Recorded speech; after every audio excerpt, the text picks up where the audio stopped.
place in the deep forest, where the characters are in school. The kids are out at recess, and Miss Rat has punished Foxy by making him stay inside. She decides to fall asleep and leaves Foxy thinking about last night. The sun had risen early in the deep forest, and the birds had been flying around eagerly above Foxy's head when he woke up. He had a horrible dream and was unable to sleep. As he remembered this dream, he looked up at Miss Rat, snoring in her desk, and shivered at the thought. He sat in his desk and stared out the window, contemplating the freedom of the blue sky. Oh, how I wish I could be outside playing like all the other kids. He looked down onto his carved desk and decided to take a nap too. Not a second passed when Miss Rat woke up shouting, "What do you think this is, a hotel? Get up, now! Go outside and pick up the trash." But nothing. Not another word. This is what I get for not punishing you? You deciding to slouch around? Foxy got out of his seat with his head down and dared not to look into her eyes. He reached into the closet door, pulled out a broom, and walked outside. Kitty saw Foxy come out of the class and ran to him. Hey, Foxy. Hey, Kitty. What happened? Oh, nothing. You know Miss Rat, how Miss Rat is. I saw her sleeping and I figured she wouldn't notice if I fell asleep too. I'm just so tired. I couldn't sleep last night. How come? Another nightmare? Yes, but this nightmare was different. What do you mean? Well, you know how they always start with Miss Rat punishing us for something that this time Miss Rat was trying to get rid of us for good. Oh no, you don't think she would, do you? As Foxy continued his story, Roo saw Kitty gasping and started running toward them. Roo shook Kitty and asked, "Why so shocked, Kitty? You're not afraid, are ya?" Oh, Bruce, Foxy had a terrible dream. I hope it doesn't come true. Bruce tries to cheer her up and responds, "Don't tell me he had a dream that I ate all of his candy again." They all laugh, but Kitty quickly gets serious again. No, not that kind of dream. He dreamt that Miss Rat tried to get rid of us. Well, you don't really think she would do such a thing, do you, Foxy? Well, I don't really know what to think. All I know is we have to be more aware from now on. They all agreed and began to pick up the trash before school was over, or they would all be punished tomorrow. They entered the classroom and put the cleaning tools away. Miss Rat stared at them intensely and smiled wickedly. She held the class in their seats until she was done looking at something on her phone. She stood up and addressed the class in an awfully false, sweet voice. "Why, thank you all for such a wonderful job today. Because I'm such a kind person, I have prepared a surprise for you all tomorrow." Really? What kind of surprise? Don't interrupt me.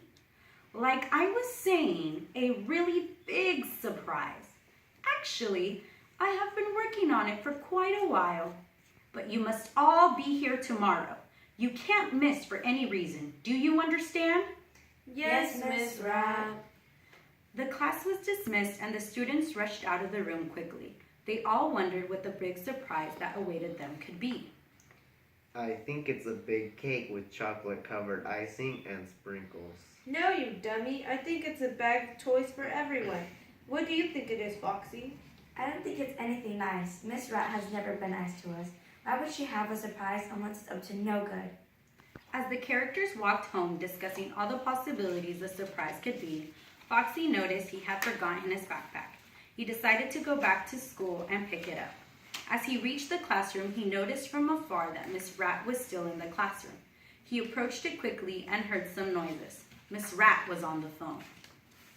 "Yes, you heard me. Tomorrow I'll get rid of those rascals once and for all. I told them today not to miss for any reason since I had a surprise. Those poor creatures don't have a clue. Yes, I'll meet with you today and pick up the tools I need for my plan. Okay, see you in a bit." Foxy ran and hid behind a bush at Miss Rat. As Miss Rat walked out the classroom and left, Foxy was in shock for what he had just heard. He could not believe his dream was coming true. He grabbed his backpack and hurried to tell his friends what had just happened. Foxy cut up to Kitty and Roos and told them what he heard.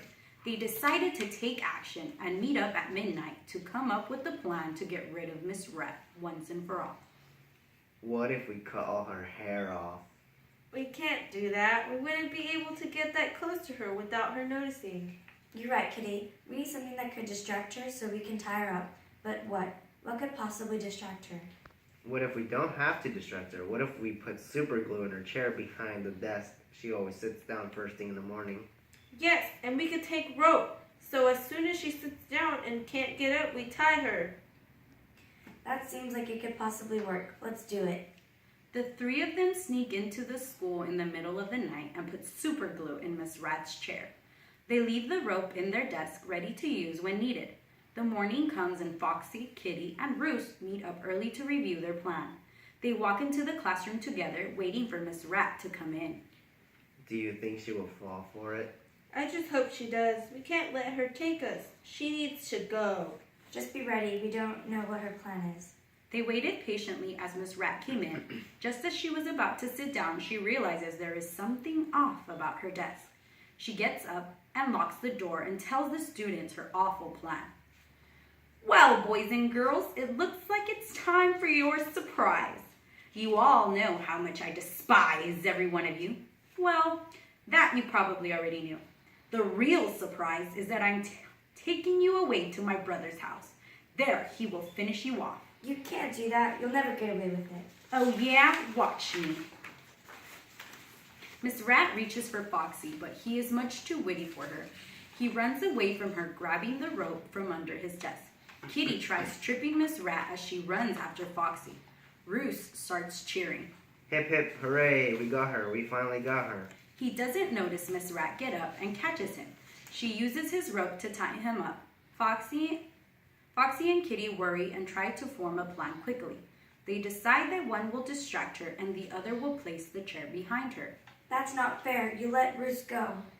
Not even in your sweetest dreams. Well, I bet you can't catch me. Oh yeah? Watch me.